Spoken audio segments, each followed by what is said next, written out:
listen. And this to me is, boy, I'm really developing audiation.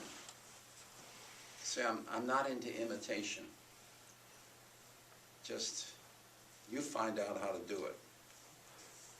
When you're doing singing and audiation, you do arpeggiated patterns. When you're doing instrumental, do you do diatonic patterns? Or? Very good question, thank you. You're helping me out so much with your good questions. Please do so. They sing arpeggiated. I don't know whether you say here arpeggiated or arpeggioed, but I think the right word is arpeggioed. They sing arpeggioed patterns, but they play diatonic on their instruments. But they'll play the diatonic in tune because they've sung the arpeggios. So I don't start singing arpeggio patterns, never. They hear tonic, bum, bum, bum, and they hear dominant arpeggio. Then they learn to play bum, bum. Okay? But make sure they have the readiness of the arpeggios, or this ba-da-da is going to be out of tune. Yes, sir. Why not arpeggiated? Too much range, too much Sorry, technique? sir. Why don't they play arpeggios? Because Fingering the technique problems. is- Clarinet, flutes. I can do it on a valve instrument, but I find if I start with arpeggios, I get everybody doing it well. Some will play arpeggios well and others can't. So on a saxophone, especially with young children, it's hard for them to do that. Yes, ma'am. I was going to ask, do you try and get the kids all to verbal association before you teach them Absolutely. on the instruments? Everything they've all learned, all their patterns, do, mi, so, do, de, do, da, do. This is what I did in the auditorium. So if they weren't already coming to you with a background, You have to teach you them. have to teach that before. That's what I'm asking you to do. If you're instrumental teachers, will you put the instruments in the cases for a while? I mean, it's something to give them instruments. Look, an instrument is an extension of a human's audiation. Instruments have no good intonation. How do instruments get good intonation? By the person who's playing it, audiating. If you don't teach them how to audiate, intonation is horrible. So, can I say, I know what you're going to tell me. Kids are anxious, they're impatient, they want the instruments. I do all kinds of little tricks with them. I give them candy. I give them a mouthpiece, and they blow on the mouthpiece. I have them play air instruments, bum, bum, bum, or bum, bum, bum. I do all kinds of crazy things because I know if I give them the instruments too soon, I've just cut myself at the legs. So I know they're anxious and they're impatient. I'm sorry. It's too bad.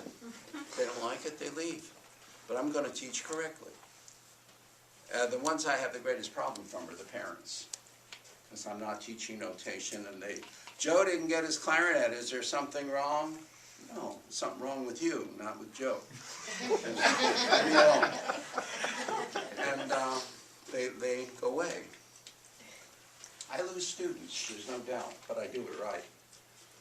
Do percussionists start with bells? They play mallet instruments. Nobody plays drums unless they can play mallet as well. You want a drum, you do the bum, bing, bum. You sing, you chant, you play a mallet instrument or a glockenspiel. The damn snare drums are over in a corner. You can't hear anything when they start pounding. Okay, so now I've taught 3 notes. Then I go to T. Do, re, mi, re, do, ti, do. And I don't have any letter names, just this is G, this is B flat, and after that, if somebody says to me, what's G? Oh, this is G. Oh, yeah, that's the end of it. I don't go into any theory. This is G. What's re? This. And we do it. So now, I've got this and I've done duple and triple. I don't really do any 5s and 7s yet. In other words, I wouldn't do ya-da, be-ya, ba-ba-da-ba. It's going too quickly. Then, I come in one day and they're playing, they're having a lot of fun. I'll say, okay, please, place your fingers for E flat, do. B flat, no, not today. No B flat do today. Today we're learning a new do. E flat do.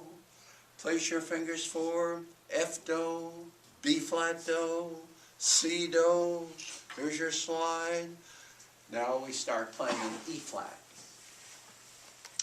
And I'll say bum, bum, bum, bee, bum, bum. Go through the whole routine again on E flat concert. Then I'll say, okay, this is E flat do, this is Re. Well, I thought that was Re. Yeah, that's Re when this B flat is do. But now E flat is do, so we have a different Re. And that's when a lot of problems start. And I'll say, okay, listen please. Jingle bells, jingle all the way. Do, mi, do. Now listen please. Jingle bells, jingle bell, I've got a new do. So my Re is different from the old Re. If you can sing it, my friends, you have to play it. And it takes that little bit of an explanation. If whenever I run and I hit a snag, we always sing. If I hit a rhythm snag, we move. I never explain theory. If it's a problem, you sing. So then I get all of the, and I always have a couple stragglers who never understand. I thought that was Re, yeah, and I just ignore them. I deal with the majority of the class. Pretty soon they learn, but it's slow. And then so now I have E flat. This is Re, this is T. So now as soon as I teach T, I have gotten quite a range here because I can go back to B flat, and they know what this is. They can finger it. And I'll say, this is do, re, mi, now fa was T, but now it's fa. Now they know 3 or 4 notes and start playing a tune. We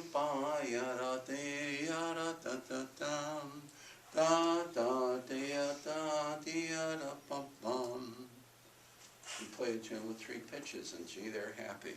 They've really arrived. And we start doing this, and I'll say, B, B, B. I'll have some of them playing chord roots. I'll even have some playing chords, do, mi, so. And I just do all kinds of things. And by the way, that's the way, if I were a teacher, I've never had this personal experience.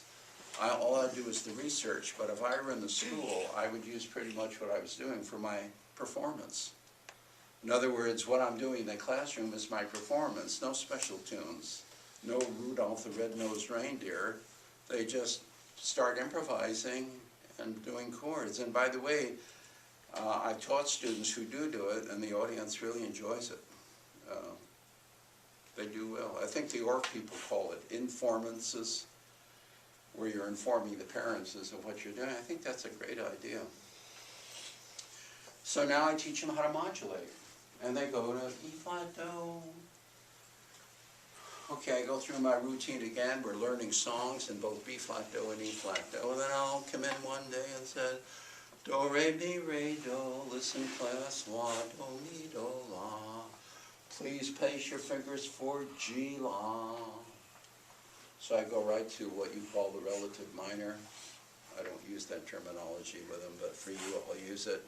So I go to the relative minor, G la, D la, and if this is la, this is T, do, T, la.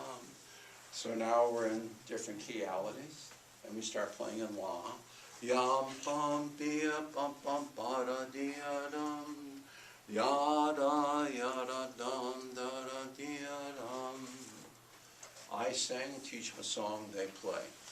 So now I've taught major, minor, duple, and triple. And